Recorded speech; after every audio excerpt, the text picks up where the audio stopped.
अब हम बात करेंगे माध्यम के बारे में। माध्यम का चुनाव यानी कि सिलेक्शन ऑफ सबस्ट्रेट। किसी भी चीज को उगाने के लिए एक माध्यम की जरूरत पड़ती है। चाहे हम सब कोई भी फसल करें, चाहे धान करें, गेहूं करें, मछली उत्पादन करें, हर एक चीज के लिए एक माध्यम की जरूरत पड़ती है।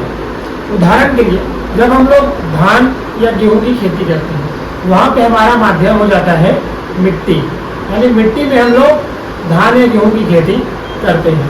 ठीक उसी प्रकार से जब हम लोग मछली उत्पादन करते हैं तो वहाँ पे हम लोग पानी का उपयोग करते हैं, तो वहाँ पे हमारा माध्यम क्या हो गया? पानी।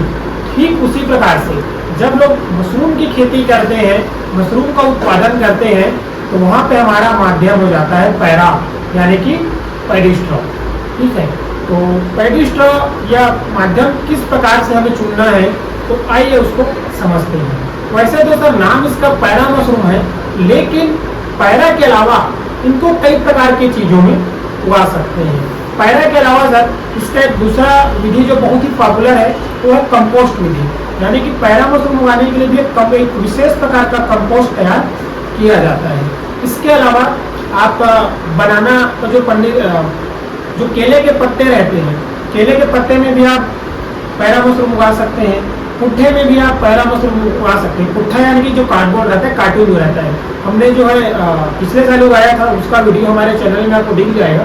तो आप कार्टून से, पुट्ठे से, केले के छिलके से, जो कॉटन रहता है वेस्टेज कॉटन, हाँ सर उसमें भी कर सकते हैं, मतलब मोटा रहेगा, कटिया से कुछ भी, मतलब जिसमें जी गन्ना में भी उगा सकते हैं सर, मतलब जिसमें सेल्यूलोज की मात्रा पाई जाती है। सेल्यूलोज के अलावा लिग्निन, कार्बन और नाइट्रोजन जिन चीज़ों में पाई जाती है, उसमें आसानी से आप पैरा मशरूम उगा सकते हैं। नाम इसका पैरा मशरूम है सर, लेकिन कई प्रकार की चीज़ों में उसको उगाया जाता है। तो आइए समझते हैं कि माध्यम का जो चुनाव हमें किस प्रकार से करना है। तो सर माध्यम यानी कि पैरा, अब चूंकि हमारे आसपास में जो है पैरा सबसे ज़्यादा पाया जाता है और छत्तीसगढ़ में पैरा से ही ज़्यादातर मशरूम उगाया जाता है। उड़ीसा हो या छत्तीसगढ़ हो, पैडी स्ट्रॉ यहाँ पे ज़्यादा पॉपुलर होता है। तो पैरा से हम लोग उगाएंगे सर, और चूंकि जितने भी आप लोग ट्रेनिंग ले रहे हैं, मेरे ख्याल से नहीं सब लोग पैरा से ही करेंगे आप, ठीक है। तो पैरे की क्वालिटी क्या होनी चाहिए सर, इसको समझते हैं। तो पैरा मशरूम उगाने के लिए सर जिस पैरे का हम लोग उपयोग करेंगे, कम से कम 3 महीना पुराना होना चाहिए। 3 महीने से अगर पुराना नहीं है तब आप उस पैरे का उपयोग नहीं कर पाएंगे, ठीक है। 3 से 4 महीना पुराना होना ही चाहिए।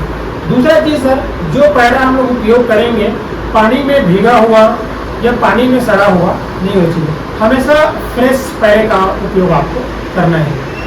अब यहाँ पे एक डाउट ये आ सकता है सर, हम तो सर पैरा को जो है पैरावट में रख दिए रहते हैं, तो फिर उसको सुरक्षित कैसे रखेंगे, मतलब खराब है तो वैसा नहीं होता सर। पैरा क्या होता है, आप देखेंगे पैरा का पूरा पैरावट होता है बड़ा सा, तो ऊपर जो खराब रहता है, मतलब आधा फीट से 1 फीट तक खराब रहेगा, बाकी अंदर का पैरा पूरा फ्रेश रहता है।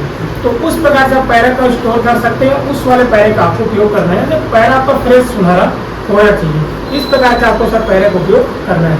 सबसे पहले पैरा आपका 3 से 4 महीना पुराना होना चाहिए।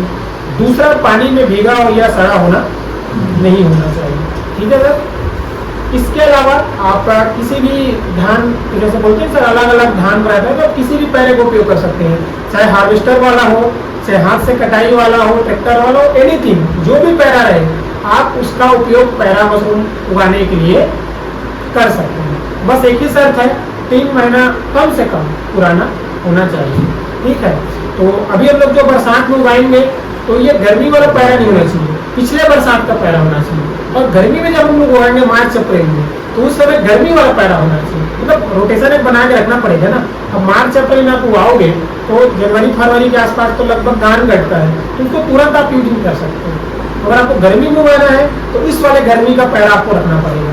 मतलब अगर आपको प्रॉपर पैरा मशरूम में काम करना है सर, तो एक रोटेशन बनाना पड़ेगा कि इस गर्मी, हाँ, कि इस गर्मी का अगले गर्मी में, इस बरसात का अगले बरसात में, तो इस प्रकार से सिस्टम आपको बनाना पड़ेगा ताकि प्रोडक्शन आपको अच्छा मिल सके। तो इस प्रकार से सर आपको जो पैरे का या सबस्ट्रेट का सिलेक्शन करना रहेगा मशरूम उगाने के लिए, ठीक है।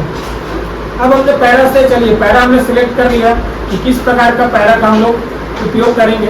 अब पैरा के अंदर आपको बनाना पड़ेगा बंडल, ठीक है, क्योंकि बिना बंडल के तो मशरूम उगा सकते हैं, लेकिन बंडल के लिए ज़्यादा प्रोडक्शन आता है, तो इसका हम लोग बंडल बनाएंगे। तो बंडल कैसे बनाएंगे सर? तो जैसे आपको ये पिक्चर में दिख रहा है, ठीक है, जिस प्रकार से आपको बंडल जो बनाना पड़ेगा। और अगर बंडल की हम लोग बात करें मोटाई की, तो बंडल की जो मोटाई है 8 से 10 इंच होनी चाहिए, मतलब ऐसे आप पकड़े तो पूरा पकड़ नहीं आना चाहिए। अगर बात की जाए सर इसकी लंबाई की, लगभग 1 से 1.5 फीट होना चाहिए। 1 से 1.5 फीट है अगर आप, तो आसानी से मतलब उसमें मशरूम उगता है। हमारा जो बंडल है उसकी जो लंबाई है 1 से 1.5 फीट एवरेज होना चाहिए। और अगर बात की जाए मोटाई की, तो मोटाई सर 8 से 10 इंच होनी चाहिए। और अगर बात की जाए इसकी वजन की, तो वजन जो है इसका लगभग 400-500 ग्राम होना चाहिए। और पैरा को बंडल बनाने के बाद दोनों साइड से उसको कट करना पड़ता है।